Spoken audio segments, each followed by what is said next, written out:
September 28, 1918. The fields of Marcoing, France. A young British soldier, one of the most decorated of the entire war, raises his rifle. In his crosshairs, a wounded German soldier, limping, unarmed, dragging himself through the mud.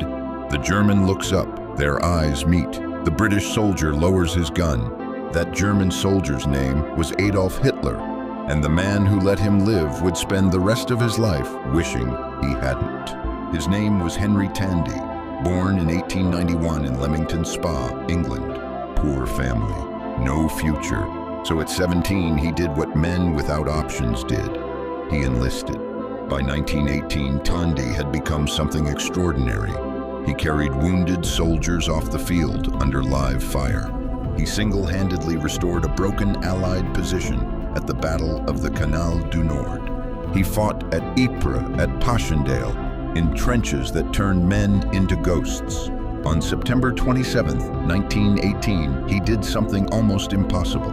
He led a small squad through enemy lines, captured a German machine gun nest, and saved his entire platoon. For that single day of action, Henry Tandy was awarded the Victoria Cross, Britain's highest military honor. He was the most decorated British private soldier of the entire First World War.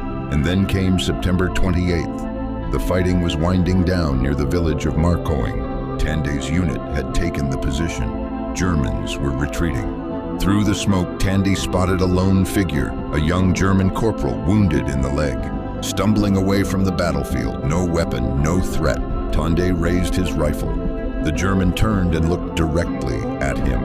In Tandy's own words years later, "I took aim but couldn't shoot a wounded man, so I let him go." The German corporal nodded a silent thank you and disappeared into the smoke. His name, according to historical accounts, was Adolf Hitler. Hitler himself told this story in 1937 to British Prime Minister Neville Chamberlain during a visit to the Berghof. He pointed to a painting on the wall, a reproduction of a WWI scene featuring Tandy carrying a wounded soldier, and said, "That man came so near to killing me that I thought I should never see Germany again. Providence saved me."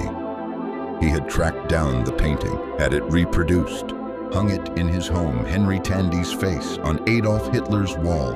When Chamberlain returned to England, he called Tandy personally to tell him about the encounter. Tandy was silent for a long moment. Then he said, "If I'd known what he would turn out to be, I'd have gone for him." By 1939, the Blitz had begun. German bombs were falling on British cities. Hundreds of thousands were dying. Henry Tandy, the most decorated private of WWI, was now a broken old man, unable to sleep, haunted by one single moment of mercy. He never recovered. He drank heavily. He rarely spoke about the war. He died in 1977 at 86 years old. The Victoria Cross around his neck, the guilt in his chest. One moment of compassion on a battlefield in France. One wounded man in his crosshairs. One decision to be human, and the world paid for it with 70 million lives. History is full of turning points we don't recognize until it's too late. Henry Tandy didn't make a mistake. He made a choice, the most human choice possible, to spare a life. He couldn't have known. But history doesn't care what you knew, only what you did. This was the infamous past.